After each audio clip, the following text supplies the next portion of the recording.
I'm sure that everyone's got lots of questions.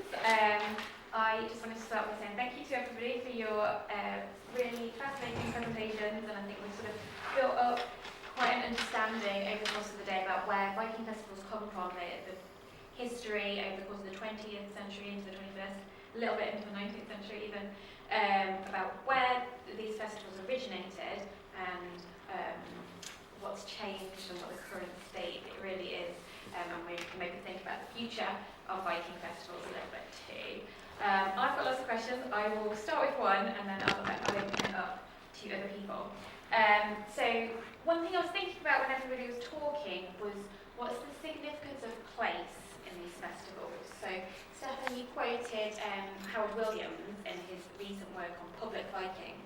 And I think one of the things he says is that some of these public Vikingisms are becoming detached from specific sites, but I think everybody had been talking about almost a prompt, perhaps, for the festivals, and particularly with York and Man, there was this sort of idea of an identity that was perhaps distinct from a homogeneous national identity.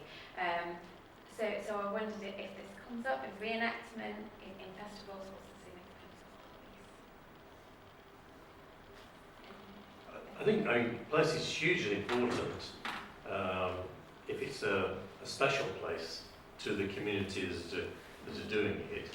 And York is a special place, because of its identity as a Viking place. And you go to somewhere like Lofoten, which is a dramatic landscape in the north. It's actually in the Arctic Circle, I think. It's very dramatic, particularly with the snow on the ground. So that's a special place. And Tonsberg is a special place when you're allowed to go and climb on the mound where the boats were actually buried. So that's a special place. One of the dilemmas is there is a sameness about the Viking, and once you've seen one Viking reenactment, in a sense you've seen them all. So that makes place more important than ever, because it gives it that distinctive quality. That's what I would say. I think when we were looking at reading the Manx, the Viking Gallery at the Manx Museum in 2005, we started looking at that. We had to make a decision quite early on whether we were going to make space for the story of the Vikings and who were Vikings, or whether we were just going to launch pretty much into the Viking legacy on the Isle of Man. And we felt because we did have this unique story in the British Isles, really, that we had to concentrate on the Manx Vikings. So we as an organisation, we haven't really gone down the route of, who were the Vikings generally, because people can find out that elsewhere. What they can't find out as much is what the effect was on the Isle of Man. So that's how we see our job in that respect. So for us, the sense of place and the Vikings being in that place is absolutely essential to what we do. Well, I agree. I think place is very much important. Talking about this top-down perspective of reenactment, I mean, a lot of historical sites and historical museums are engaging in reenactment, and they start from the place. So place is important, I think.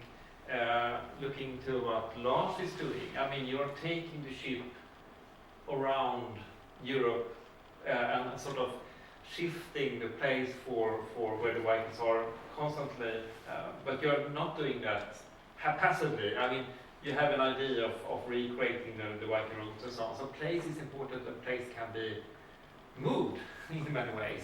And I mean, those doing Vikings hikings are they taking the Viking age up in the wilderness, so to say, to immerse themselves. So place can be sort of shifting and sort of, you can form the place also in many ways, and that's an important aspect. But saying that, I also think that Howard is right, because you have a tension here between Vikings connected to place and origin and so on, and Viking as an idea and as a myth or Hollywood product, they're sort of taking in a totally different direction. So Vikings are simultaneously a sort of historical fact and place and so on, but also an idea and a stereotype, and that can be brought into many different environments and settings that's not connected to place. So you have sort of diverging element here. And I think it seems that many of these festivals are where that sort of very specific story meets that general idea, and that's what draws people in, and it's an opportunity to tell that specific story. Are there questions from the audience? Yes, I was very struck by what Chris said right at the beginning, was that when he came across people in Dean Park, I think it was, and they were asking, what's all this about? You would never get that in Shetland because it's in their DNA. They actually grew up with Uphelliar, and before that, before it became a Viking festival, I mean, it's been there for centuries. And it's interesting to note that since, the end of the 19th century, when it became a Viking festival, then it seems to have gathered momentum. And it'd be really interesting to look at why that is, why the tar barrels were not at all interesting, but the Viking element is. And I think it's got something to do with the romanticism of the Vikings, and how we see them now as some kind, as you were saying, Stefan, as, not as they were, but as we would like to think they were. And I just wondered if you'd like to comment on that.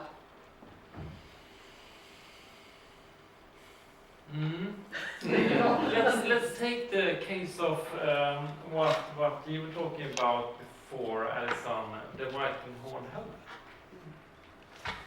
We had an interesting discussion just a couple of weeks ago. I organized a workshop in Lund, working on a new book on Vikingisms, and we had a discussion about the horn helmet. And actually, one thing, you have horn helmets in the Bronze Age at least. So there are archaeological stuff that's so. But at least you have horn helmets going back 200 years or so. Since Wagner and so on, Vikings have horn helmets. You have 200-year history of horn helmets. So the horn helmet is today, in all practicality, a part of the Viking, the image of the Viking. You can't get away from that. So that's a fact that has grown since then. And so much that when you had the storming of the Capitol in Washington, and you got this Viking with a horn helmet, the interesting thing here is he was described as a Viking, and he had Viking tattoos, but the horn helmet was not the Viking helmet. It was but that's not picked up on. What was picked up on was the horn helmet and the connection to the far right uses of the Viking Age. So the horn helmet are so much a part of the Viking identity or stereotype that people are getting blinded by it. So I don't know if I answered your question, but you have this mix of Vikings as historical, archaeological entities, and the Vikings since then, and at least since 200 years, Vikings have had this romanticism connected to it and used in many different ways, from commercial to ideological uses and so on. And you can't get away discussing Vikings today from that 200-year history. I think as well that the horned helmet thing is really interesting, because we live in a world now where it's all emojis and symbols and things like that. And how to sum up a Viking is you put a horned helmet. As soon as you put that on, everybody thinks, oh, that's the Viking bit. Or, if I'm interested, I'll go and see that bit. Whereas if you put a proper Viking helmet on, then most people wouldn't really know that that's Viking. It's like a helmet, so it's something to do with military and battles and stuff, but not, could it be Civil War, could it be 1700s, nobody's really sure. So it's really difficult to get away. I absolutely understand why it's really difficult to get away from that shorthand for Vikings being this horned helmet. We'll always always, as archaeologists, as museum curators and interpreters, we're always looking at what hooks to get people to come in and learn about things and be interested. You know, so if you have this, it's always really, really tempting. And in some ways, you know, you're reducing it to that one icon, that one symbol. But, you know, we say the Bronze Age, well, that's a shorthand as well. You know, so it's very complicated. Can I just come back to Shetland in a moment, but the Viking, we use the term Viking as shorthand for an incredibly complex time and space. Going back to that, the Viking period in Scandinavia, what we might call the homelands, as it were, does tend to close with the development of Christianity, but also a lot of the reenactment there is rightly about farming and rural practices, about the achievements of carpentry and sailing, and about the way of life, the feasting halls and the royal burials, and so on. The Viking period in England is different from the Viking period in Dublin and Shetland, and the Viking occupation of the Danelaw and the impact that had on English society, and the urbanisation of York, the urbanisation of Dublin, similar to York, as is Waterford and Wexford, but the legacy of the Viking stroke Norse community in Shetland, the Outer Hebrides, the Inner Hebrides, the Isle of Man and Ireland is 200 years later. So it is different, and it's Christian. Most of the remains in the Isle of Man after the initial period are Christian. We have this enormous collection of sculptured gravestones, but they are Christian crosses. So I think sometimes we're too easy just to slap the label on. And the point about the Shetland, possibly, the Napoleon is a creation of the end of the Napoleonic Wars by a clergyman who was very disappointed by the fishermen and former sailors spending the winter getting drunk because there was no fishing to be had. So he made work for idle hands, and a lot of the Napoleonic traditions were written down to be performed from that period onwards, and they have lasted, which is amazing. But they have grown also as a political resistance to rule from other people. So the Shetlanders are very proud of their Norwegian links, and many of them would rather be ruled by Norway than those people in London, and increasingly those people in Edinburgh. And there has been in very recent years a reaction to the Gallicisation, if I can use that word, which probably doesn't exist, but there is a Scottish language policy which wants to reintroduce Gaelic in places where Gaelic has not been used for a very long time, like Galloway, but in places like Shetland, it's never been used at all. So there is a lot of resistance to having police vehicles going around with Gaelic on them, or ambulance, there's a very strange spelling of ambulance in Gaelic. And I did talk to somebody who was responsible for road signage, and he says, yes, we try not to put up the Gaelic road signs until we're forced to. So there is something about the Viking and the Napoleonic tradition in the last 30, 40 years as a political search for identity, which went... Public order, basically, wasn't it? It's public order. It was just too dangerous before. Yes, yes. It's still pretty dangerous now. When I went, we were told, take an old clothing, because those torches are not battery powered. They're pitch, tar and wood, and there are embers flying all over the place all night. So yes, don't wear a posh coat was the advice, because it'll have holes in it by the end of the night. Oh, is Lars on the move, is he? I don't know if he can still hear us or not.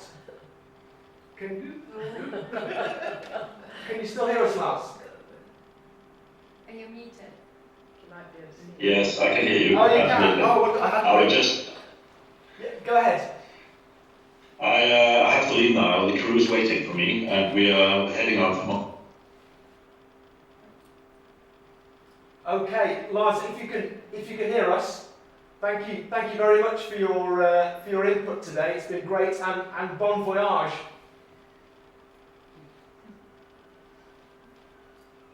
That's a Oh. proper exit. Right. That's I think Can I just say on Lars' behalf, he's going to London, sounds great, but they're planning the next stage of the route. And there are two choices, really. One is to go through, out of London and turn that way and go around Wales, through the Irish Sea, possibly to the Isle of Man, Dublin, and follow the other route. The other one is to turn that way and come up past the York, up to somewhere like Newcastle, possibly up to Shetland, and then go back to Norway. So there's a chance you might see them. Well, either of us might see them, depending which route they decide to travel. yes. But the Tonsberg Viking Festival is a really great thing. It's really easy to get to. Katherine, I'm aware we've gone past the 1 o'clock mark. Is there still time for a few more questions to take us sort of 10 minutes Yeah, past? let's have a couple more. I think. Yeah. I just wanted to make an observation, really, to Edmund. I spent about 10 years as the drama director of the Vikings, which is one of the bigger reenactment groups. And what we realised as we were doing those sorts of performances was that any time we touched on the more difficult subjects, you know, you might want to put a psychopath in charge for a day, which we did. And those sorts of performances, if we looked at the end of the day at how successful we felt they'd been with the public, they were less successful. So we didn't do them. We deliberately moved away from them because they didn't see. You put a nutter in front of the public, and the public just go, oh, get away. And it's more historically accurate, perhaps, but it's not. It doesn't engage with the public. They don't want to engage with that frightening aspect of the Viking world. Yes and no. Bertolt Brecht theatre. We're talking family audience. Yeah, exactly. Yeah, But you know, it's but Bertolt Brecht theatre, by and large, is horrible. And a lot of the serious drama that you will see, not in the West End, but in other theatres, is hard work. And, you know, that's one of the reasons why people go into musicals, because it's different. Yeah. I mean, I agree. I mean, but when I'm talking about family audiences in country parks where they come out for an afternoon, you know, it's maybe we never expanded it to the Breckian end of the theatre, and we probably never would, because most of the people who take part in Viking reenactment, in my experience, the vast majority want to get through the day. They want to do all the things. They want to interact with the public. Do all that. The big thing they want to do is hit their friends at the end of it at 3 o'clock in the afternoon. Well, I think that as you talked about before at museums, you have to do this not for the general public but for a small audience.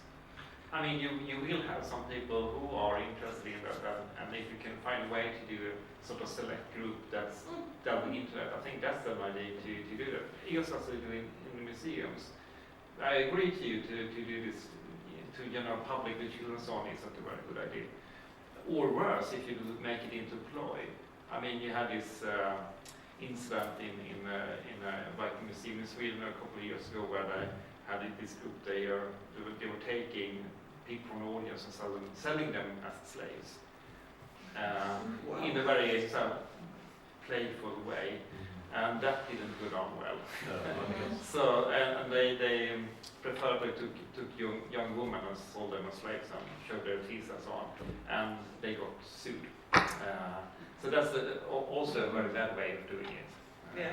It's interesting, isn't it? I think there are contrary impulses, really. Often it is in the family-focused end of things in museum activity, where it's there's a tendency to play up the weird or the violent for comic effect in the sort of the horrible histories vein, where that's the material that is absolutely at the foreground of what is being presented to families and youngsters, because the sense is that children will enjoy the smelly, the gory, the toilet humour. In my defence, I was doing all this before horrible histories came Okay, around. yeah. So I didn't have that reference. No, I think it's interesting as well, hearing Stefan reflecting on an incident in a Swedish setting. I've been given to understand, I think in conversation with museum workers in the US, that the sort of the playing up of the ridiculous and the violent and the weird is more common in a UK setting, but maybe that's not the case. As I say, this is only anecdotal things that I've sort of picked up over the years. I think it'll be interesting to see, what, is that a horrible histories thing, or does it do its roots go further back? I mean, Monty Python, for instance, played with historical imagery and themes to comic effect, and maybe some of that then bled out into popular history. But I think that's an area that I've never seen sort of entirely unpacked or discussed when it comes to public events and how difficult histories are performed for family audiences. Punching Judy. Yeah. I think that's Domestic violence. it's a really good point looking at it from the reenactor's point of view, because you want to enjoy what you do, and it's all very well, from the museum side or interpretation side, sort of to say, well, you should really show the other side of it. I mean, one of the displays we have in the Manx Museum is from a Viking Age burial. There's a skull and the back has been sliced off. That's not easy to talk about in any manner of means. But that's our job. We need to do that. But if we're asking reenactors to come up, give up their time, we were saying about the expense that the reenactors spend on their own costumes, they've got to enjoy it as well, and that's a part of it. There's only so much that can be asked of people, I think, so we have to find other ways to tell the truth as far as we know it. Just to finish on it really, I suppose. I think the drama and the conventions of drama provide tools that I think we can develop in the future to do things in a different way. But it isn't entertainment. It's not financially viable. And if you can only do it with so many paying tickets, you've got a different economic model. And yes, if you're relying on people's good best endeavours and voluntary, you can't do that. But I do think there's a toolkit. As we go forward, that you say what will we look like in the future, then I do think it does give opportunities. I'm very conscious that as a young English literature student, I went to see King Lear, Shakespeare. Horrible stuff.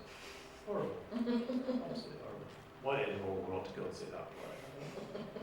I think there's another context that's been in my mind, which is the representation of Vikings in popular media, particularly in TV, films, and games, which I think is increasingly leaning into the violent, brutal aspects, and we might recognise that a lot of our the audiences of these festivals have also encountered that, so this isn't their only encounter with the Vikings.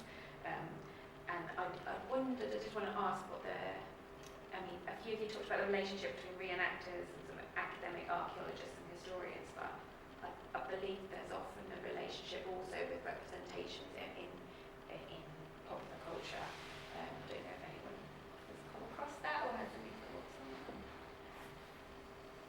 that. I mean, reenactors maybe are providing some of the imagery that then gets picked up in film and TV representations in We interest. had a few years ago the colleague I mentioned, Katie, who came with the labyrinth idea. She worked with students from the Isle of College who were on the hairdressing and beauty course, and they did hairstyles inspired by the TV series Vikings, and it was a really good training program for them because obviously it's quite intricate, but with very little population evidence for it. But it was it was people who wouldn't necessarily come into the museum that often to learn about Vikings, but we went and we spoke to them, and so they, had that interest from bringing it into what they were doing. So I think it can be useful from that side as well, to bring new audiences. A lot of the boat scenes in the Vikings movies are filmed in Ireland because there's a very safe lock in Northern Ireland where they have a fleet of Viking boats and crew. Most of the crew are female, so the theatre, the film company often has to make them dress up as men because it's an American audience. On that imagery thing, I often wonder, certainly in the mid to late 80s, early 90s, the reenactment world was quite populated with what were called crusties at the time, who were generally fairly, mucky young men with shaved sides on their heads. They were reenactors. They had those shaved sides hairdos were photographed and seen, and possibly then used for the TV show. So I didn't know I could never tell whether it was a circular argument, and that then it came into the Vikings, and then, well, lo and behold, it spits out reenactors that have to have shaved sides. Yeah, I think that Self-fulfilling prophecy. Yeah. Okay, I think we're nearly at time, but I just wanted to raise one final question, which is that a few people mentioned thinking about the future of Viking festivals. So my final question for the panel is there any particular challenge for the future of Viking festivals that you think needs to be overcome and that they need to develop in order to continue? I'll jump in first with that one. I guess it's the kind of thing that Lars was talking about really, is it's reaching the audiences who aren't already engaged. He's doing it in a very particular way. He's literally out there in geographical locales where people aren't necessarily familiar with the Vikings and Vikingisms. I think we have groups within the UK, areas within the UK who could be better engaged. People who aren't from necessarily the traditional groups who have an interest in early medieval history, but in an environment like a Viking festival that takes the Vikings as a starting point for all kinds of creative responses.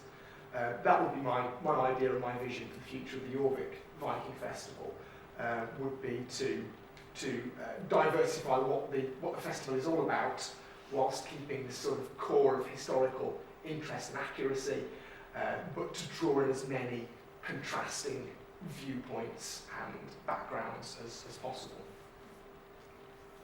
The barrier, the difficulty is a simple practical one.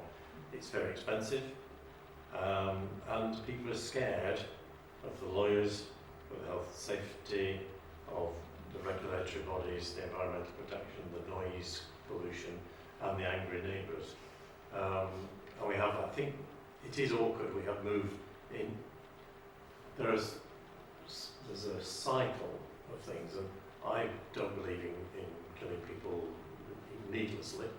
I'm a great believer in safe working practices, but some of the things that we see are way beyond what a proper approach to public safety should be. Not in your opinion. Possibly comment about that. but there is, I hope there is a reaction in a few years when people say, well, yes, if that did happen, it would be terrible, but realistically, what are the risks and how do we mitigate them? I think there has to be some learning. I say that because there's something called a visitor safety group, which is now challenging.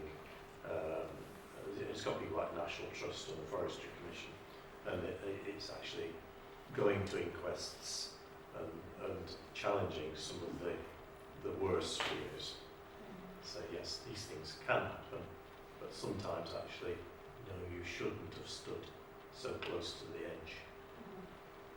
You know, it's the actual personal responsibility issue. I think I just, in the future, I see and very much want closer working relationships with museums, academic institutions and interpretation centres and reenactors, I think, because nobody can do it all and nobody should do it all. It's everybody's.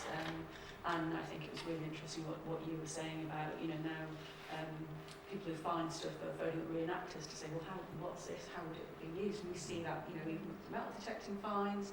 And when it comes down to it, museums, apart from yelling, we can't compete with the Marvel universe and these amazing special effects. But what we have got that other people don't have is the original objects.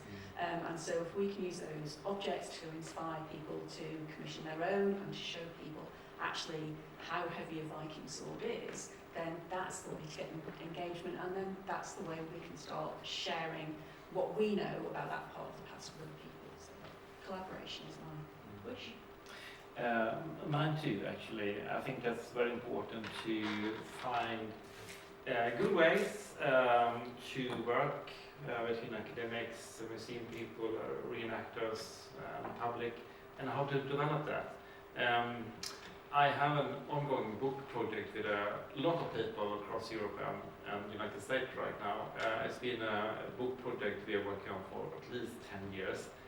It's been very hard work because it's a book written by both academics and non-academics. So half the persons in the book are reenactors, not trained academics at all. So it's called Visiting the Past. So we are not focusing on Viking reenactment, but reenactment per se. How to use reenactment in schools, how to use reenactment in museums, how to work with food reenactment, and so on and so on. So there are a lot of chapters here. And it's extremely fun to do, and I think it's important, just this collaborations, to learn from each other and to do things together and realize we have competences that can bleed over, so to say, into our different spheres and so on. So collaboration, I totally agree with that. Brilliant. I think that's a great wish to end on. So thank you everyone for coming, and can we thank our speakers again?